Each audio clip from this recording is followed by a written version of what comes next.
Di ujung kampung, di mana jalan berubah menjadi setapak berdebu, dan lampu jalan terakhir hanya sesekali berkedip, berdiri sebuah warung kecil bernama Warung Nasi Padang Kuburan Lama.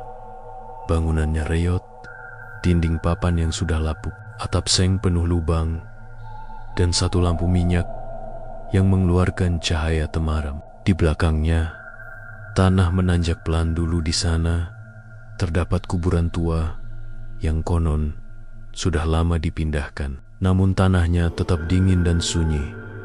Bahkan saat siang terik, pemilik warung adalah Pak Hadi. Pria paruh baya dengan wajah seperti peta rapuh garis-garis kerut, yang dalam mata kecil yang selalu tampak mengawasi. Ia jarang berbicara, tetapi pandangannya selalu membuat orang merasa ada sesuatu yang belum diceritakan. Dapur warungnya sederhana, tungku tua, panci besar, dan sebuah panci rendang yang selalu tampak hampir hitam di bagian bawahnya. Aroma rempah rendang itu mengundang siapapun yang lewat. Sampai orang kampung mengatakan setiap porsi rendang di situ bukan sembarang rendang.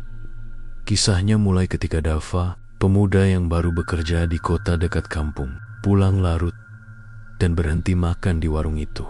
Hujan turun tipis, kabut menempel di pohon-pohon. Dava duduk di bangku kayu yang berderit, memesan sepiring nasi padang lengkap dan meminta tambahan rendang, Pak. Sekilas tindakan itu biasa, tapi Pak Hadi menatap Dava agak lama sebelum mengangkat panci. Wajahnya seperti menimbang sesuatu yang tak kasat mata.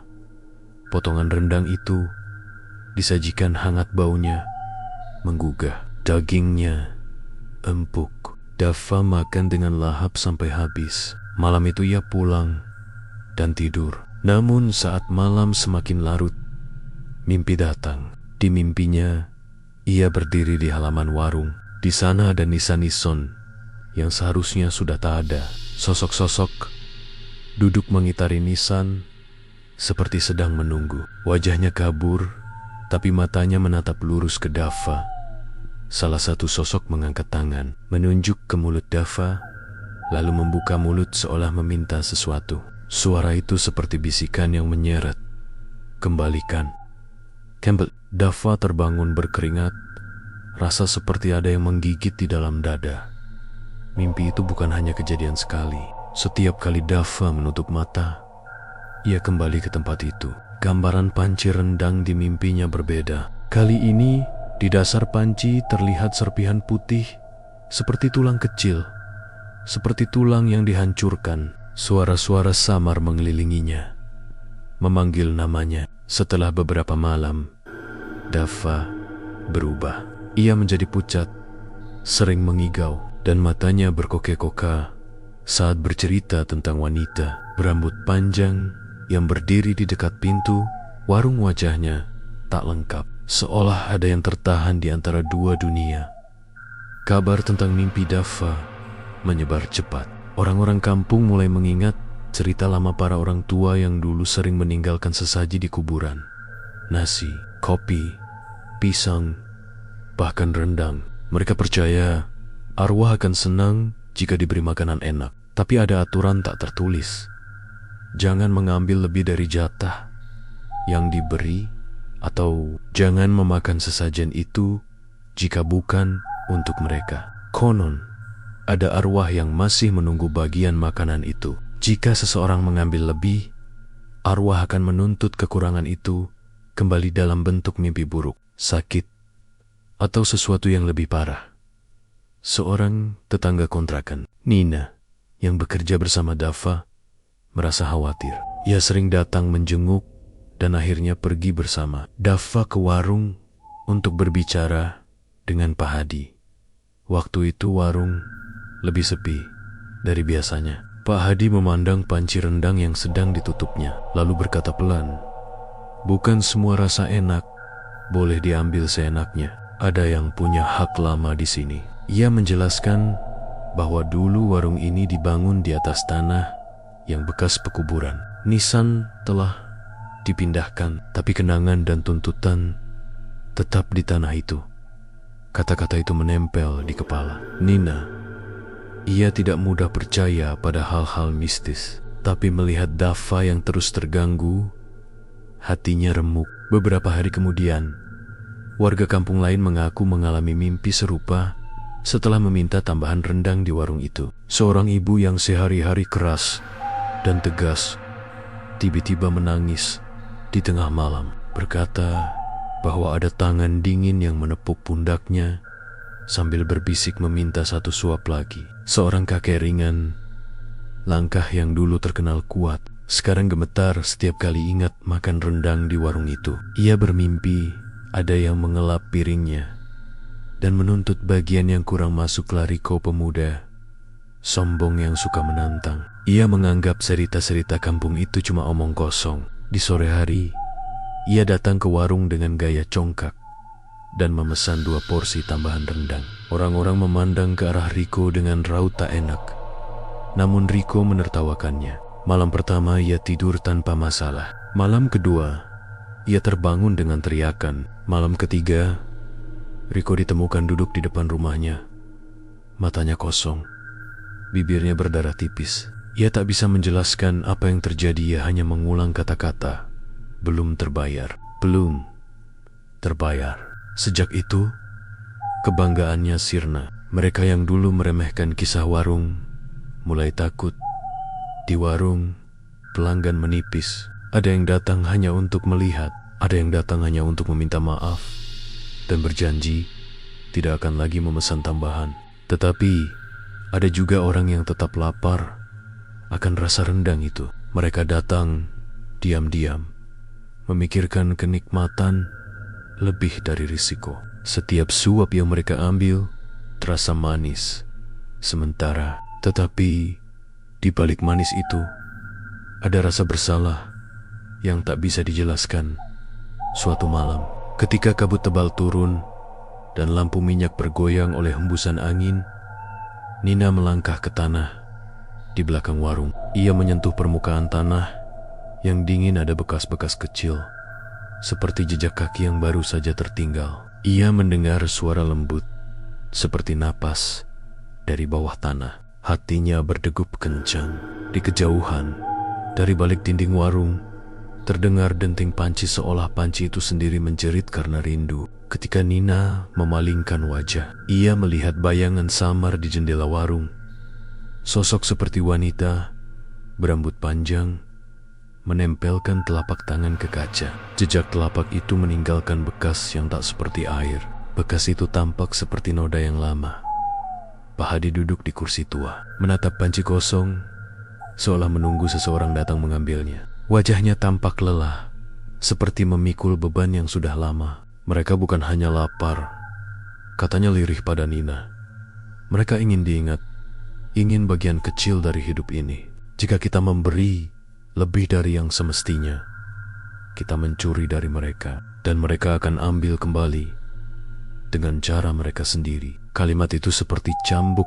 Nina pulang malam itu dengan kepala penuh tanya. Ia tidak bisa menerima keadaan teman-temannya yang menderita hanya karena ingin sedikit rendang. Ada perasaan ingin melindungi yang tumbuh di dadanya, bukan hanya karena Dava, tetapi karena semua yang tak bersuara yang menunggu di bawah tanah. Bab ini ditutup ketika kabut semakin tebal dan suara panci terdengar lagi, seolah ada yang sedang memasak sendiri.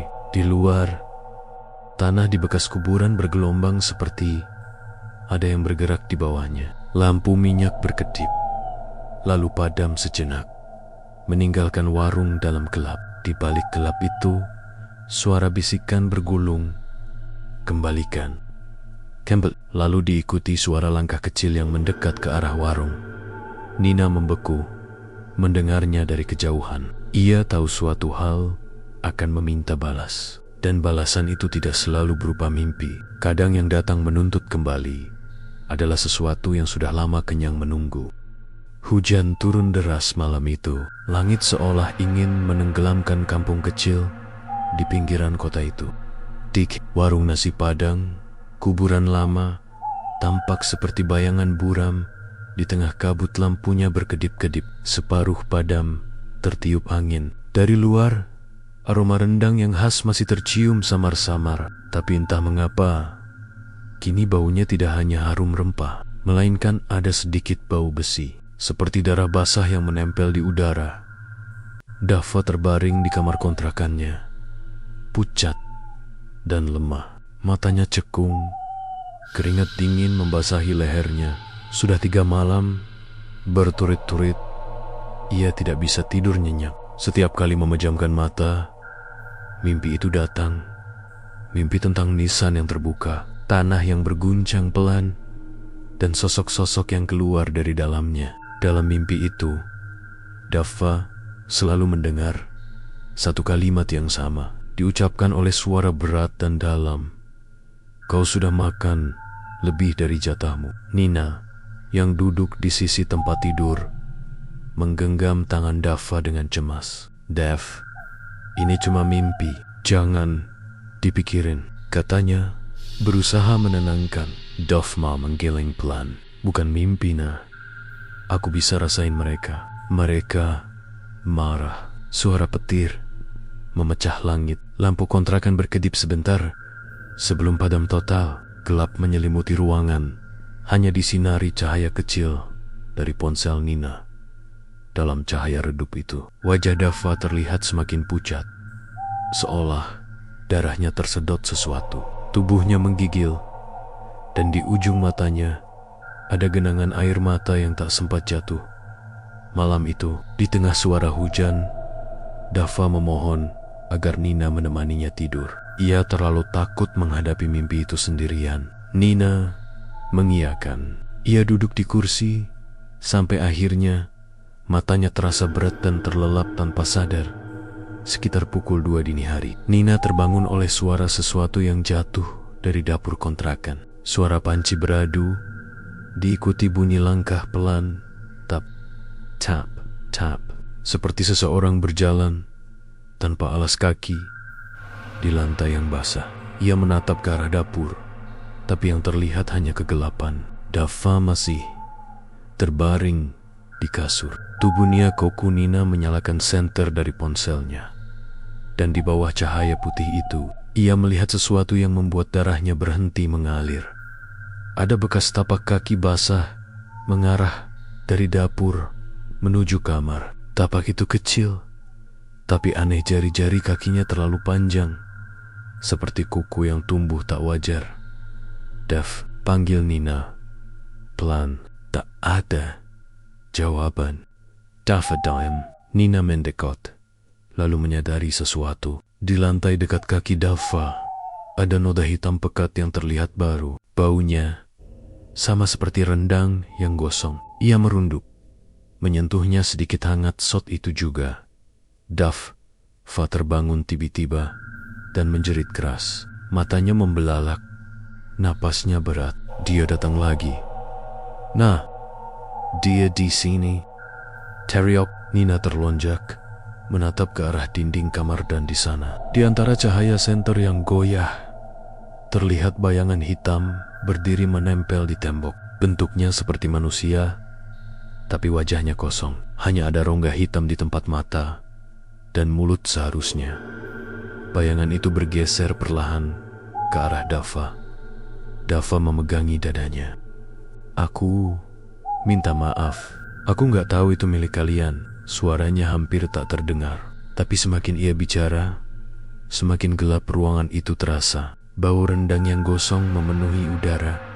Tiba-tiba, semua suara lenyap. Tidak ada hujan, tidak ada petir, hanya keheningan mutlak. Dan di tengah keheningan itu, terdengar suara lirih dari arah panci di dapur.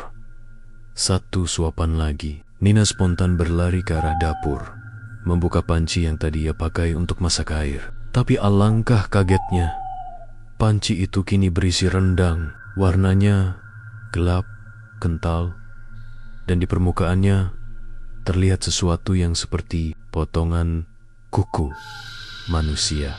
Ia menjerit ketakutan dan membanting panci itu ke lantai. Tapi aroma itu tetap menempel di udara, kuat sekali.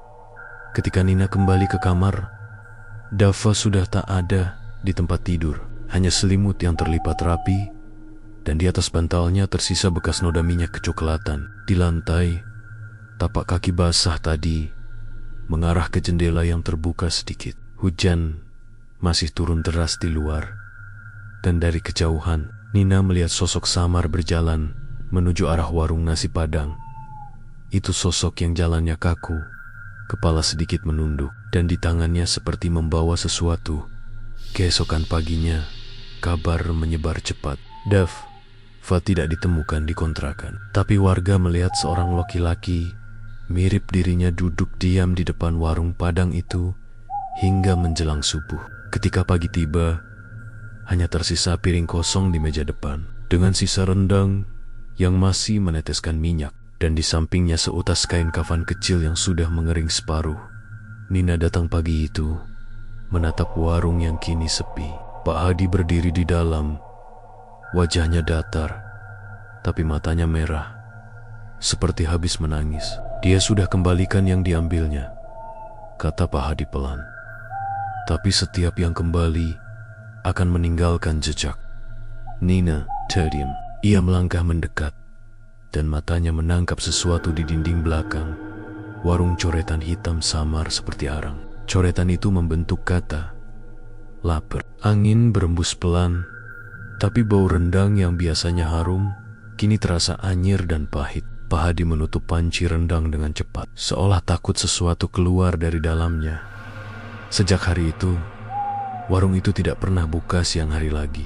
Hanya malam-malam tertentu, lampunya menyala samar, dan kadang terdengar suara panci bergemerincing dari dalam. Warga yang lewat malam-malam bersumpah mereka mencium bau rendang, disertai bisikan halus di telinga. Satu suapan lagi. Dan setiap kali hujan turun deras, orang-orang berkata mereka bisa melihat sosok lelaki duduk di kursi dekat pintu warung sendirian. Kepalanya menunduk, wajahnya seperti Dava. Nina tahu itu bukan sekadar bayangan. Itu Dava yang masih lapar. Lapar akan sesuatu yang tak bisa lagi dimakan manusia. Sejak malam lenyapnya Dava, suasana kampung berubah pelan-pelan. Warung nasi Padang kuburan lama yang dulu ramai kini seperti pusat ketakutan. Siang hari memang tampak biasa atap sengnya berkilat kena matahari. Ayam-ayam berkeliaran di sekitar halaman, dan aroma rempah yang samar masih keluar dari celah dinding. Tapi ketika malam turun, udara di sekitar warung terasa berbeda. Lebih berat, lebih dingin, dan selalu ada bisikan samar yang datang dari arah tanah. Warga mulai menghindari jalan itu setelah maghrib. Anak-anak dilarang lewat. Bahkan orang dewasa memilih memutar jauh, walau harus berjalan lebih lama. Tapi satu orang tetap tak bisa menjauh dari sana. Nina. Sejak Dava hilang, Nina tak tenang. Ia tidak bisa menerima bahwa Dava sudah mengembalikan sesuatu, seperti kata Pak Hadi. Setiap malam, wajah Dava muncul dalam mimpinya. Kadang dia melihat Dava duduk di warung dengan mata kosong. Kadang ia mendengar suara Dava memanggil namanya dari arah tanah. Jangan, biarin aku di sini. Suara itu terlalu nyata untuk disebut mimpi. Malam ketiga setelah kejadian itu, Nina memutuskan kembali ke warung. Meskipun tubuhnya gemetar dan hujan turun rintik-rintik, langkah kakinya tenggelam di lumpur.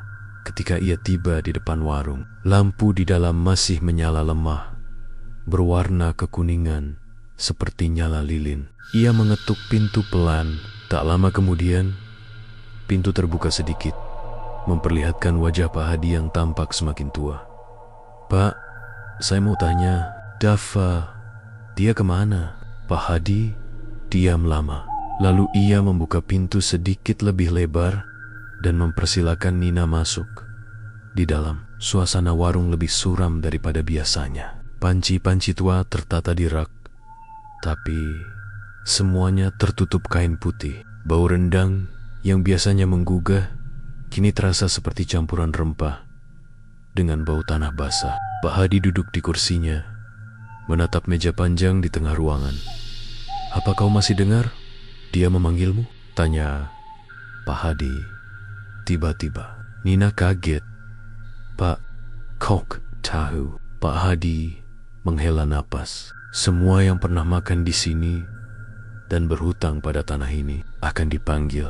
Ia lalu menceritakan sesuatu yang selama ini disembunyikan. Dulu, sebelum warung itu dibangun, tanah itu adalah makam tua dari masa kolonial. Banyak jasad yang dikubur tanpa nama, korban perang, kelaparan, dan penyakit.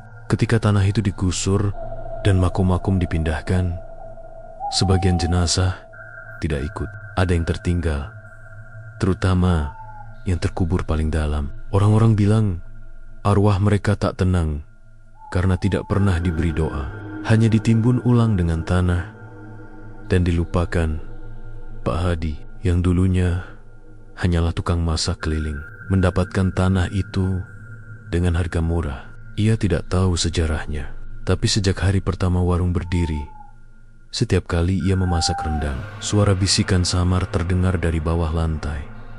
Bagi kami, sedikit saja ia mengira itu hanya halusinasi. Tapi malam demi malam, suara itu makin jelas. Lalu suatu hari, seorang pembeli meminta tambahan rendang. Saat panci dibuka, aroma dagingnya berubah, lebih kuat, lebih menggoda. Si pembeli itu makan dengan lahap. Tapi besoknya, dia datang lagi, gemetar, dan bilang kalau mimpi buruk menghantuinya. Pak Hadi mulai sadar, setiap tambahan rendang bukan hanya porsi makanan, itu adalah perjanjian. Seseorang dari bawah ikut menikmati, dan jika ada yang rakus, arwah itu kehilangan bagiannya, dan mereka akan menuntutnya kembali. Nina mendengarkan sambil menahan air mata. JD, Dafa, dia memakan bagian yang bukan miliknya, kata Pak Hadi lirih. Dan tanah menuntutnya. Hening. Tiba-tiba terdengar suara dentingan sendok jatuh dari dapur. Keduanya menoleh. Lampu bergoyang pelan. Pak Hadi berdiri cepat. Wajahnya pucat. Jangan ke sana, katanya. Tapi Nina sudah melangkah lebih dulu. Di dapur, semua panci tertutup, kecuali satu panci rendang yang besar. Tutupnya terbuka sedikit. Dari dalamnya keluar uap panas samar. Tapi bukan bau rempah, melainkan bau tanah basah yang kuat sekali. Nina menggigil. Ia merasa seperti ada mata yang menatapnya dari dalam panci itu. Perlahan, dengan tangan gemetar, ia mengangkat tutupnya.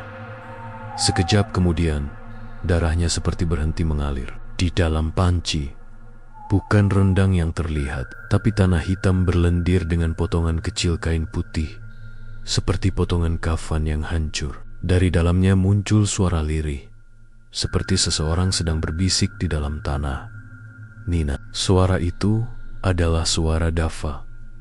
Nina menjatuhkan tutup panci dan mundur dengan napas tersengal. Pak Hadi datang, menutup panci dengan kain putih tebal, dan menekan erat. Sudah, cukup.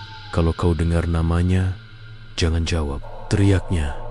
Tapi terlambat. Lampu minyak tiba-tiba padam. Ruangan gelap total. Dari bawah lantai terdengar suara lirih seperti desisan orang menggali. Lalu suara itu berubah menjadi jeritan tertahan, lalu menjadi ketukan keras tok. Tok, seperti sesuatu dari bawah mencoba menembus lantai kayu. Nina menjerit dan berlari keluar warung. Tapi sebelum mencapai pintu, ia sempat melihat sesuatu dari sudut matanya. Papan lantai di bawah panci rendang mulai retak perlahan. Dari sela-selanya keluar tangan pucat berlendir yang meraba ke atas, mencoba keluar.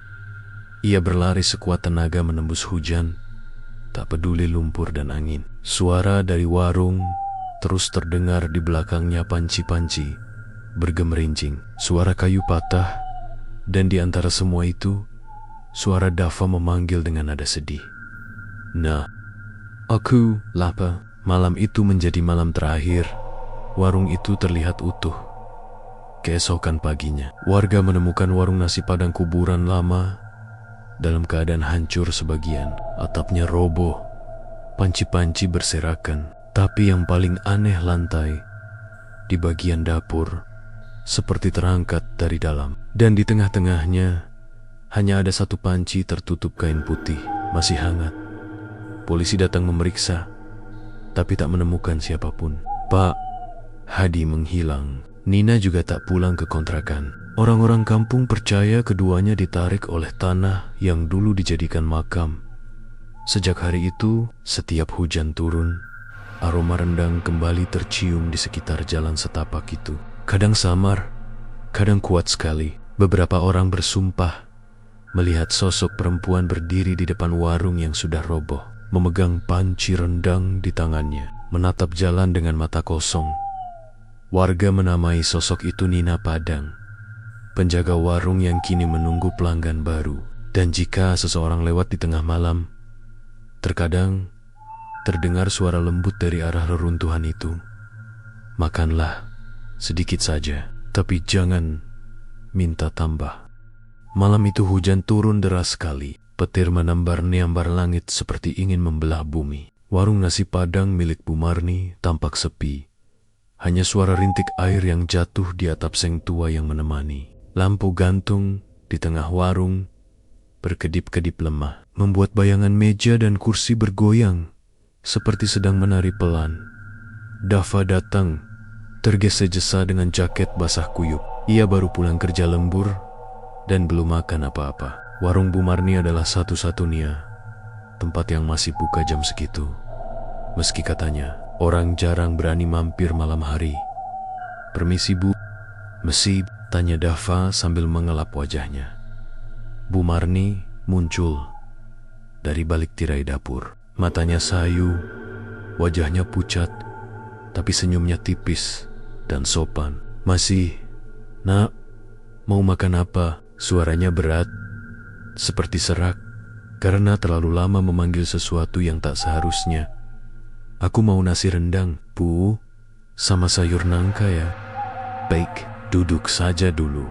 Dava duduk di kursi kayu dekat jendela. Angin masuk membawa bau tanah basah dan entah, aroma aneh seperti daging terbakar. Dari balik tirai dapur, ia mendengar suara seperti orang berbisik-bisik, pelan tapi jelas, seperti doa yang dibalikkan.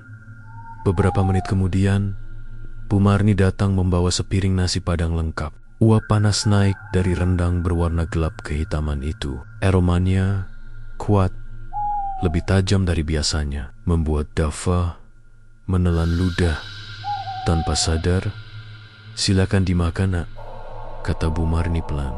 Tapi tatapannya kali ini berbeda. Matanya menatap piring itu, bukan wajah Dava. Dava mulai makan. Suapan pertama, rasa rendangnya luar biasa, gurih, pedas, dan sedikit getir di ujung lidah. Ia hampir tidak bisa berhenti. Setiap kali sendok menyentuh nasi, entah kenapa, ia ingin menambah lagi. Namun, di suapan ketiga, ia merasa ada yang aneh. Dagingnya keras, seperti otot manusia. Ia berhenti sejenak, memeriksa potongan itu, dan melihat urat halus yang seharusnya tidak ada pada daging sapi biasa. "Bu, ini daging apa ya?"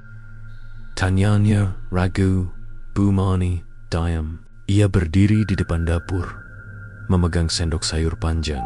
Matanya kosong, menatap Dava itu. "Daging yang paling disukai mereka," jawabnya pelan. "Mereka siapa, Bu?" Belum sempat Bu Marni menjawab, petir menyambar lagi. Lampu warung menjadi gelap total. Hanya tersisa cahaya petir yang sesekali menerangi ruangan. Dalam kilatan singkat itu, Dava melihat bayangan hitam berdiri di belakang Bu Marni. Banyak, seperti sosok-sosok tubuh setengah membusuk. Kulitnya pucat, keabu-abuan, matanya kosong, dan mulut mereka terbuka, meneteskan cairan hitam pekat. Dava terlonjak, menjatuhkan sendok. Ia hendak berdiri, tapi tiba-tiba piring di depannya bergetar sendiri. Potongan rendang di dalamnya bergerak, perlahan, seperti sedang bernapas. Lalu, dari balik nasi, muncul jari manusia yang gosong, menekuk-nekuk seperti hidup. "Bu, apa ini?" teriak Dava panik. Bu Marni tersenyum, senyum yang membuat darah Dava berhenti mengalir. Mereka lapar, nak. Kau sudah makan bagian mereka. Sekarang kau harus berbagi tubuhmu juga. Seketika semua bayangan hitam itu mendekat. Suara mereka berdesis seperti ular. Tubuh mereka melingkari Dava yang terjatuh ke lantai. Suhu ruangan turun drastis. Napasnya terlihat dalam kabut putih. Rendang di piring kini berubah menjadi gumpalan. Daging merah yang berdetak seperti jantung. Dava berusaha merangkak ke pintu. Tapi bayangan itu memegang kakinya. Sentuhannya dingin, seperti tangan mayat. Ia menendang, menjerit, namun tak ada suara keluar. Suaranya seperti tertelan udara. Bu Marni, tolong. Namun Bu Marni hanya berdiri, menatap dengan mata kosong. Tolong. Aku juga dulu minta tolong, nak. Tapi tak ada yang datang. Mereka yang di bawah tanah ini memberiku kekuatan. Asal setiap malam ada yang ikut mereka. Bayangan-bayangan itu menjerit bersamaan, lalu menarik Dava ke arah dapur. Dari sana terdengar suara benda berat diseret, piring pecah, dan dentuman keras seperti tubuh jatuh ke tanah. Ketika subuh tiba, warung itu sunyi lagi. Hanya piring rendang di atas meja dengan sendok yang masih meneteskan cairan merah pekat. Bu Marni keluar dari dapur. Wajahnya tenang. Ia mengelap tangan dengan kain lap, lalu menatap kursi yang tadi diduduki Dava di atas meja. Piring rendang kini berisi daging baru, potongannya masih hangat, uapnya mengepul. Ia tersenyum pelan. Malam ini mereka kenyang lagi. Di luar, ayam mulai berkokok. Tapi di bawah lantai warung, suara erangan lirih terdengar, seperti seseorang yang berusaha berteriak dari dalam tanah. Dan sejak malam itu, setiap orang yang memesan rendang lebih banyak di warung Bu Marni tidak pernah terlihat lagi keesokan harinya. Sudah 3 hari Dava tidak terlihat di kantor maupun di rumah kontrakannya. Teman-temannya mulai khawatir, apalagi sepeda motornya ditemukan terparkir di pinggir jalan dekat warung nasi Padang milik Bu Marni. Tidak ada yang berani mendekat ke sana. Malah sebab sejak dulu warga setempat sudah percaya kalau tempat itu angker. Sore itu, Rina, teman sekantor Dava, memutuskan untuk mencari tahu sendiri.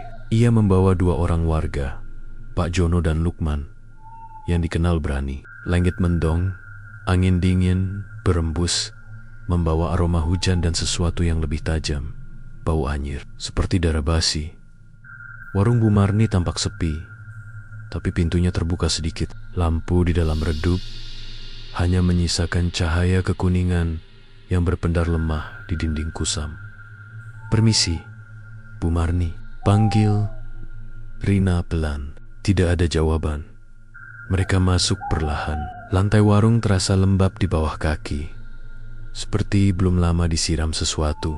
Meja-meja tersusun rapi, tapi ada piring di pojok meja yang masih berisi rendang setengah dimakan, seolah baru saja ditinggalkan seseorang. Ini piringnya Dava, kata Rina dengan suara gemetar. Ia mengenali sendok stainless milik kantor yang biasa dibawa Dava kemana-mana. Pak Jono menatap sekeliling. Bu Marni, serunya keras, tapi yang terdengar hanya Gema, suaranya sendiri. Lalu dari arah dapur muncul langkah pelan terdengar, seperti seseorang menyeret sandal dengan malas. Bu Marni muncul, wajahnya pucat, matanya sembab, tapi senyumnya masih sama, datar dan kosong. Oh, tamu? Ya, suaranya berat dan serak. Mau makan? Rina langsung maju 1 langkah. Bu, saya cari teman saya. 3 hari lalu, dia makan di sini. Katanya, terakhir dilihat sama panjenengan. Bu Marni menatap kosong, lalu menandok. Yang itu sudah pulang kok. Pulang kemana, Bu? Tanya Lukman. Ke rumahnya, jawab Bu Marni pelan. Tapi kalimat itu diakhiri dengan senyum kecil yang terasa aneh, seperti senyum seseorang yang tahu rahasia besar. Tiba-tiba angin bertiup kencang, membuat tirai di dapur melambai-lambai. Dari sela kain itu, Rina melihat sesuatu di bawah meja dapur. Genangan cairan hitam pekat yang menetes pelan dari celah lantai kayu. "Pak, lihat itu," bisiknya. Pak Jono mendekat. Ia menyalakan senter kecil dari ponselnya, lalu menyorot ke lantai. Bau anyir langsung menusuk hidung mereka. Lukman menutup mulut, hampir muntah. "Bu, ini apa?" tanya Pak Jono. Wajahnya menegang. Bu Marni menatap mereka satu persatu, lalu berkata dengan nada pelan, "Jangan dibuka." "Pak, itu tempat mereka istirahat." "Tempat siapa, Bu?" tanya Rina dengan suara bergetar. Bu Marni tak menjawab. Ia justru mundur ke belakang ke arah dapur, sambil membawa sendok sayur besar. Matanya mulai melotot, suaranya lirih, tapi terdengar di seluruh ruangan. Mereka lapar lagi. Lantai warung tiba-tiba bergetar pelan. Dari celah di bawah meja, terdengar suara seperti napas panjang dan berat. Huf, huf, lalu muncul cairan merah kehitaman dari sela papan. Bau daging busuk memenuhi udara. Lukman, dengan panik, menendang meja agar menjauh, lalu mencoba mengintip celah lantai. Tapi begitu sinar senter menyorot ke bawah, mereka semua menjerit bersamaan. Ada tangan manusia bonos sekali, mencuat dari tanah di bawah papan. Tangannya hitam, penuh tanah, dan darah kering. Beberapa jari masih bergerak pelan, seperti berusaha meraih sesuatu. Di antara tangan-tangan itu, terlihat wajah seseorang yang separuh tertimbun tanah. Kulitnya pucat, matanya terbuka menatap kosong ke atas. Rina menjerit keras. Itu Dava." Bu Marni tertawa pelan. Suaranya parau dan mengerikan. Dia sudah jadi bagian mereka. Sekarang, tubuhnya menenangkan yang lapar di bawah sana. Lukman dan Pak Jono spontan berlari ke pintu, tapi pintunya tertutup sendiri dengan keras. Kunci pintu berputar dari dalam, seolah dikunci oleh tangan tak terlihat. Lampu di langit-langit berkedip cepat, lalu padam, gelap total. Dalam kegelapan itu, terdengar suara langkah-langkah berat mendekat dari bawah lantai. Crack, seperti kayu yang diremas dari bawah. Suara napas dan desisan menyatu, membuat udara di ruangan semakin dingin dan sesak. Rina menggigil. Ia mencoba berlari ke jendela, tapi sesuatu dari bawah lantai meraih pergelangan kakinya. Dingin, licin, dan kuat. Ia menjerit sekaris-karis nia.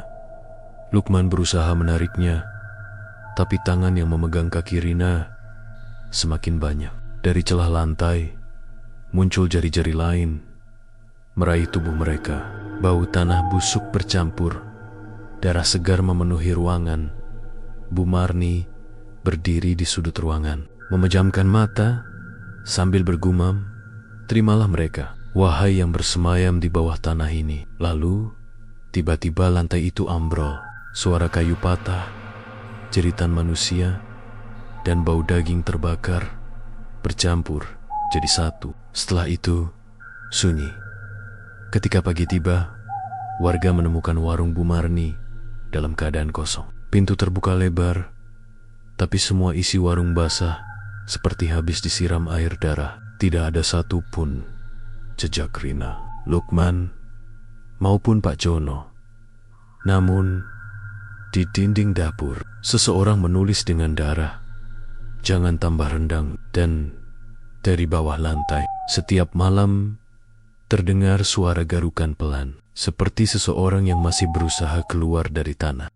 Setelah kejadian hilangnya Rina, Lukman, dan Pak Jono, warga kampung di sekitar warung nasi Padang itu tidak bisa tenang. Bau anyir dan amis, darah makin terasa setiap malam. Suara-suara aneh terdengar dari arah warung. Kadang seperti orang menangis, kadang seperti tawa pelan perempuan. Beberapa warga yang nekat lewat depan warung saat dini hari mengaku melihat bayangan orang duduk makan sendiri di dalam. padahal warung sudah kosong dan terkunci dari luar.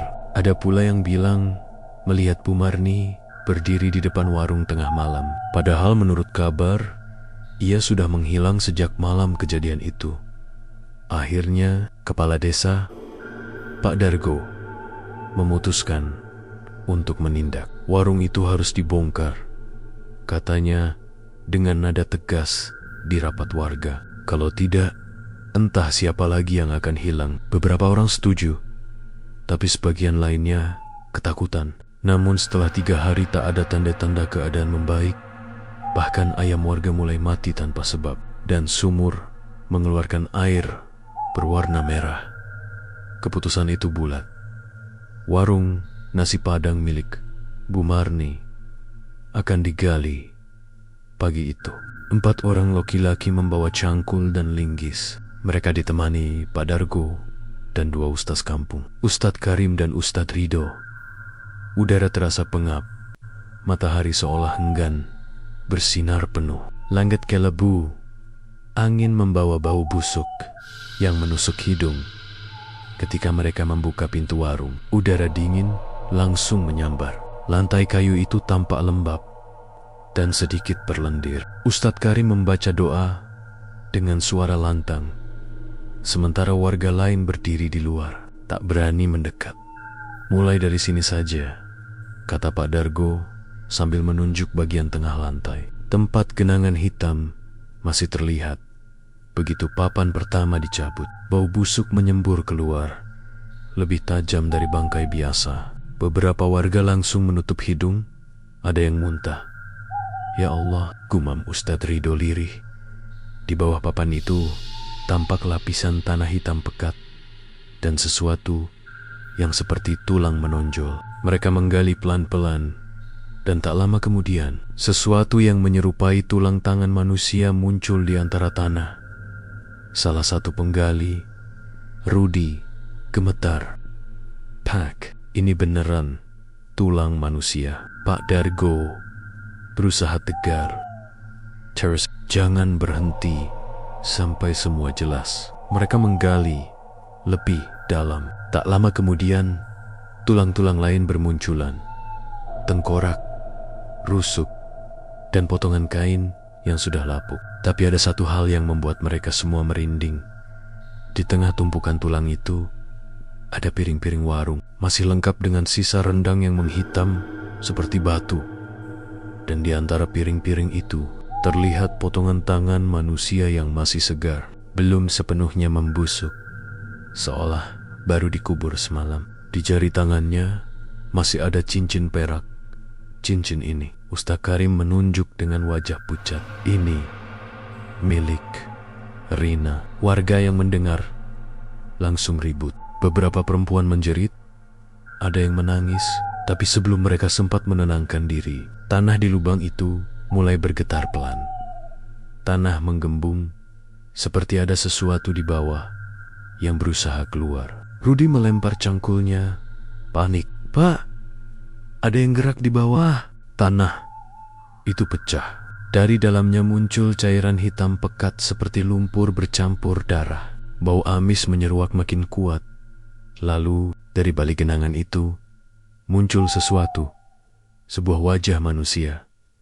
Tapi matanya kosong, kulitnya meleleh, seperti lilin terbakar. Wajah itu perlahan menatap ke atas, ke arah mereka. Bibirnya bergerak, suaranya pelan tapi jelas.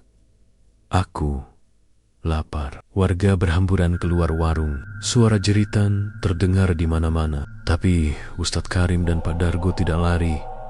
Mereka tetap di tempat, mencoba membaca ayat-ayat suci dengan keras. Namun, setiap kata yang keluar dari mulut mereka terasa menggema aneh, seperti dipantulkan oleh sesuatu di bawah tanah. Lalu, dari lubang itu, muncul tenggen-tenggen lain, banyak sekali. Semuanya berusaha mencengkeram tepi lantai, menarik diri mereka keluar. Ada yang kulitnya sudah hilang, ada yang masih berdaging segar, meneteskan cairan hitam. Salah satu tangan itu berhasil meraih kaki Pak Dargo.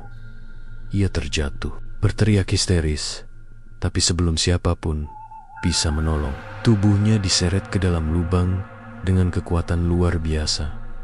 "Pak Dargo!" teriak Rudi. Tapi terlambat. Yang tersisa hanya topinya yang terlempar ke lantai. Suasana berubah kacau. Ustadz Karim berteriak agar semua keluar. Ia mengambil air doa dari botol kaca dan menyiram ke arah lubang itu. Begitu air menyentuh tanah, terdengar suara jeritan panjang, seperti puluhan orang menjerit bersamaan. Tanah itu langsung mengepul asap putih, dan tangan-tangan itu perlahan menghilang ke dalam. Namun sebelum semuanya benar-benar tenang, terdengar suara tawa dari sudut ruangan. Mereka menoleh. Di sana berdiri Bu Marni, atau sesuatu yang menyerupainya. Wajahnya hancur separuh, matanya hitam legam, dan tubuhnya tampak seperti dilumuri tanah basah. "Kenapa kalian ganggu mereka?" Suaranya menggema dalam dua nada. "Mereka cuma lapar. Aku cuma kasih makan." Ustadz Karim berusaha membaca ayat lain, tapi Bu Marni menjerit keras hingga lampu gantung pecah berhamburan. Suara itu membuat telinga semua orang berdenging, dan sebagian jatuh pingsan.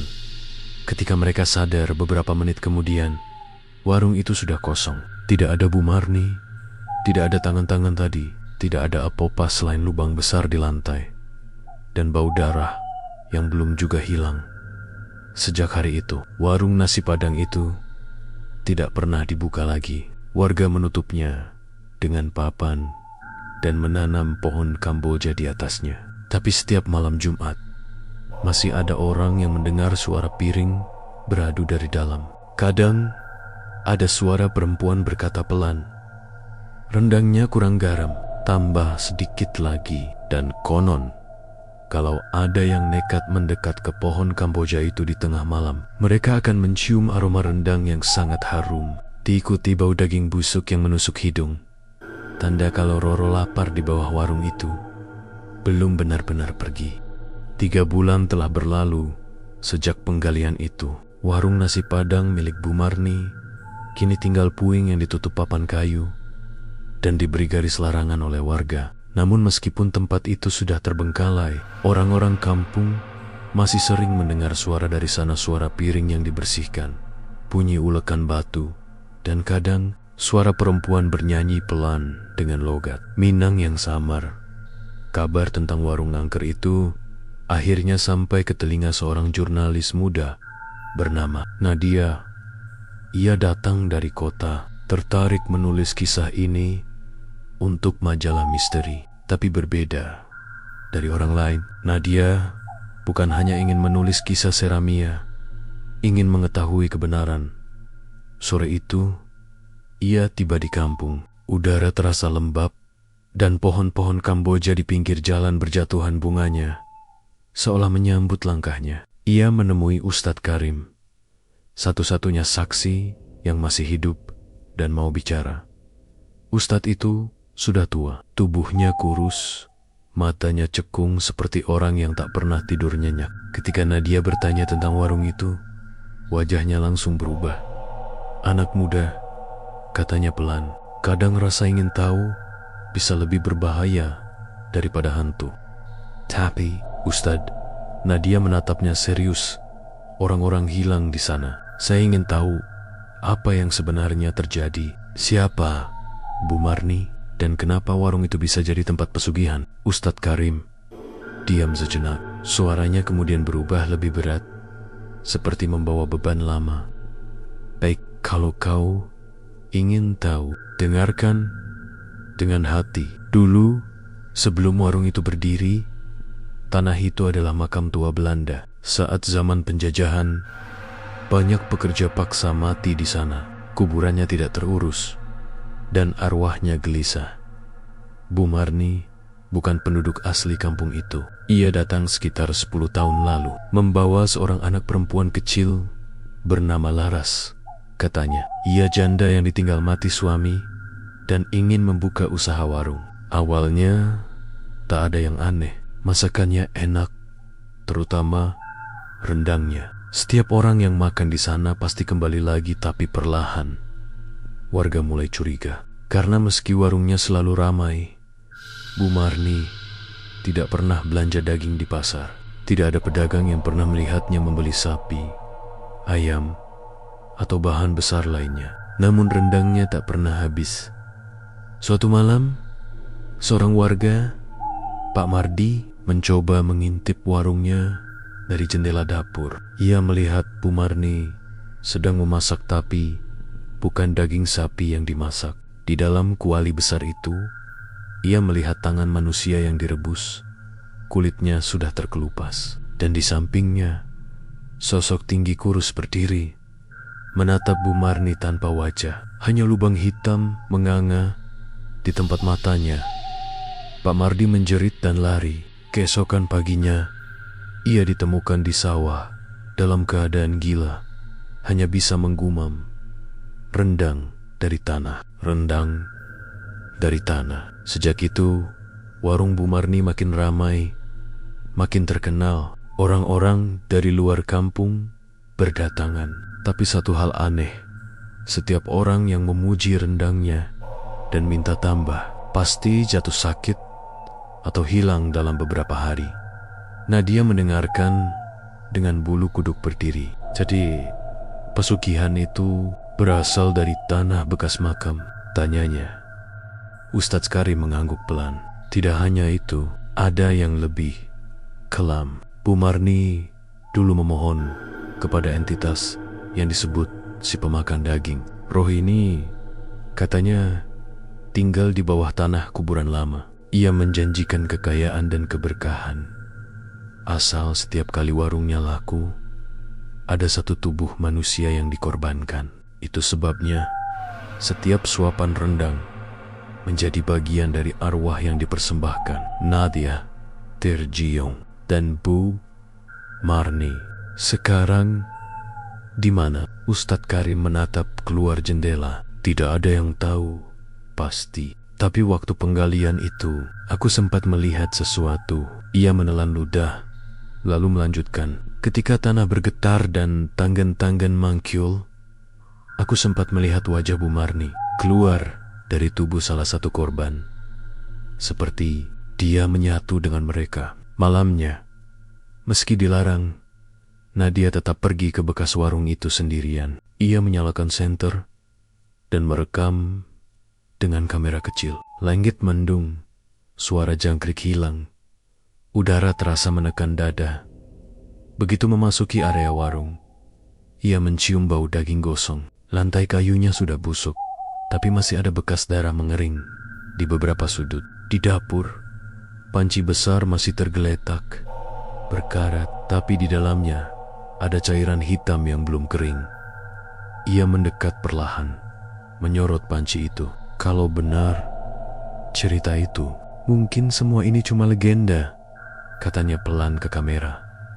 Tapi begitu ia menyorot ke dalam panci, sesuatu bergerak. Permukaan cairan hitam itu bergelombang, lalu mungkul mata. Sepasang mata manusia yang menatap langsung ke arahnya. Nadia mundur ketakutan, tapi lantai di bawahnya bergetar. Dari sela papan mangkul tangan hitam meraih kakinya. Dingin, licin, kuat. Ia berteriak, menjatuhkan kameranya, tapi suara tawa perempuan terdengar dari arah pintu. Sudah kubilang, jangan tambah rendang. Itu suara Bu Marni. Wajahnya muncul di kegelapan, separuh gosong, separuh manusia. Matanya menatap tajam. Kau menulis cerita tentangku. Sekarang kau bisa tulis dari bawah sana. Nadia menjerit sekeras-kerasnya, tapi tubuhnya sudah diseret ke bawah lantai. Suara kayu patah dan desahan napas berat mengiringinya hingga semuanya sunyi.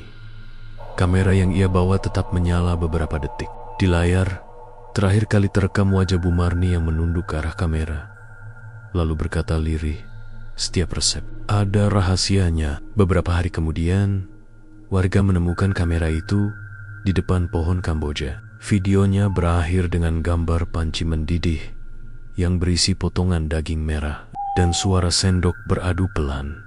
Sejak itu, aroma rendang sering tercium lagi di sekitar tanah bekas warung, terutama saat malam Jumat. Namun baunya tidak hanya gurih, ada sesuatu yang getir, seperti campuran daging dan tanah basah.